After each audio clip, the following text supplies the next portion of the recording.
Okay. So, and I'll rattle through my top 10 pretty quick, guys. Obviously, I'm struggling this week. My number one is Georgia. I've got no reason to drop them.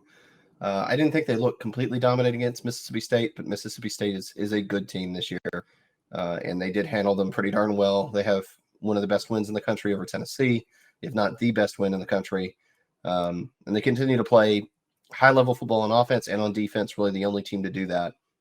My number two is Michigan. I think just in terms of consistent performance, Michigan is still in a better place to me than Ohio State. Ohio State is my number three. Picking between the two is tough. And let's be clear, it's academic. They're going to play each other. The winner's going to be above the other. The question is, how far is the other going to fall? And I'm not sure I'm ready to answer that until I see it. It is a tough blow for Ohio State losing Williams if it's any significant period of time, and I think it probably will be. Without him and Henderson, I think they're set back quite a bit offensively from an offense that's already kind of struggled to find their rhythm and identity. But they have been playing good defense, and I think the general amount of athleticism gives them a higher ceiling than most. Tennessee at number four.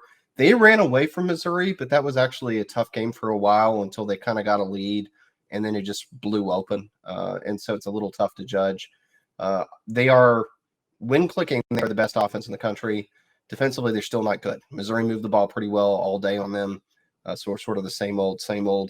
TCU, I'm having number five. They got the win. I didn't think they looked pretty in the win. We've talked about all our concerns. They're undefeated. I can't put them any lower than that. And I still have Tennessee ahead of them, but yeah, is what it is. USC behind TCU, same deal. They've got one loss. I've not been overly impressed with them. I think the defense has some issues. I think the offense would probably have issues too if they played a defense of higher caliber. I don't think the Pac-12 is playing very good football right now. Next for me is number seven, and that's LSU. This is where you start running out of good teams and good candidates pretty fast. But LSU is doing nothing but win outside that first game. And they're the best two-loss team in my view. Their win over Alabama is still pretty impressive, even though I'm not sure how good that really is. But the win over them and Ole Miss carries the day for the most part. Still the best resume of anyone else. If they had beaten Florida State, they'd be a lot higher, but I can't just wave away that loss. It is what it is.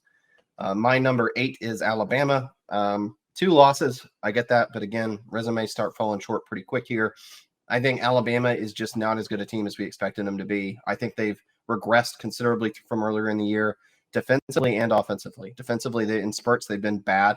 To start the year, they were dominant. Statistically, like 50%, 44% against the run. They've fallen all the way into the 70s in our metrics. They're pushing to 80% pass defense when they've been in like the 60, 70 range. They are getting objectively worse. I'm not sure why. They had a spurt in the second half against Ole Miss where they looked like the team they probably should be, and then it went right back to the start. I think the injury to Bryce Young has really crippled them. I think teams have also figured out kind of how they operate schematically and figured out ways to exploit them, but they're just not an elite team this year. They're just not. They're still better than the others. Clemson at number 9. Look, they've continued to stay in a position to be in the top 10, but they haven't looked pretty doing it. And some of these close wins over bad teams like Syracuse, I can't really excuse it. We people early on wanted to say NC State, Syracuse, all our ranked wins, Wake Forest. A lot of those teams have just continued to lose. We've believed that all year, that it was a scheduling quirk, that those teams were ranked where they were to begin the year, just because we feel like we have to rank someone by default in every conference. But those weren't good teams. They're not good wins. I don't think Clemson is a particularly good team this year. I don't think they would be much more than a 3-loss team if they played in the SEC or the Big Ten. But, one loss, I got to put them there. My number 10 is Penn State. Just sort of hanging around, taking care of business. I don't think they're a perfect team, but when you look down the rankings, they're just kind of the next one up to me in terms of where it falls, who I want to put somewhere. They had a big win today. They looked impressive. They look more like a complete team. I'm not 30-0 over a good Maryland team. And I know a lot of Big Ten fans try to say Maryland is a great team. I think Maryland is a solid team. But when you look at who they've won and who they lost to and how they've done it, I think they're just kind of an average or above average solid team, a bit like Arkansas in the SEC maybe. But, beating a team like that 30-0 is impressive when you see LSU can't go out and rout a bad Arkansas team, right? And that's just where college football is this year. So that's my top 10, Georgia to Penn State. If you disagree with me, 7 to 10, feel free to say in the comment who you think it should be, because I guarantee you trying to map it out at that point is pretty tough. And yeah, it really feels like we're headed for an absolute mess in the playoff. Through my top 10. Hopefully my audio holds up. Georgia number 1, Ohio State number 2, Michigan number 3. I do think that Tennessee, who I have at number 4, I think I would probably pick them on a neutral site versus Michigan or Ohio State. I think it would be a track meet in any of those games. Somebody pointed out in the chat that Tennessee's opponents are 51-30, and I think Michigan's are like 30-something and 50. It's the problem with me is Michigan could be elite, Ohio State could be elite, and it's just that they haven't had the opportunity to show it yet.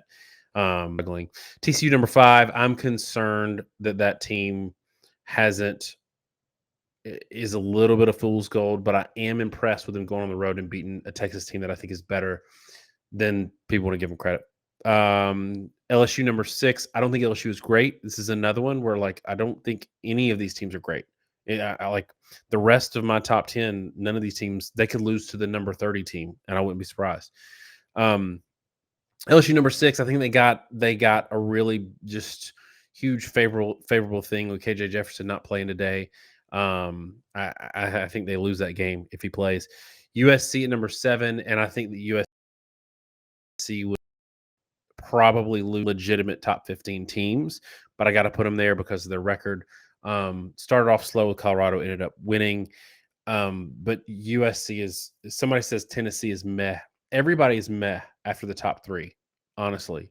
But Tennessee they put up 66 on a good, terrible, but not because of their defense. They're just a bad offense, and Tennessee scored 66. Alabama number 8. I think Alabama has a ton of talent, and they have 2 coaches that they need to send elsewhere. Clemson number 9, and I'm again not sold on Clemson, but they won today. They had a lot of players out unexpectedly. Still won today against a team that can score some points. And I've got Penn State at number 10. Penn State's going to finish the year 10-2.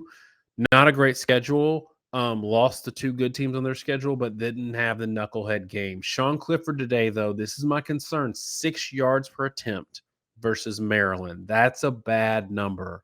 And that's why everybody was asking earlier, Sean Clifford or cranberry sauce. And we're picking cranberry sauce. But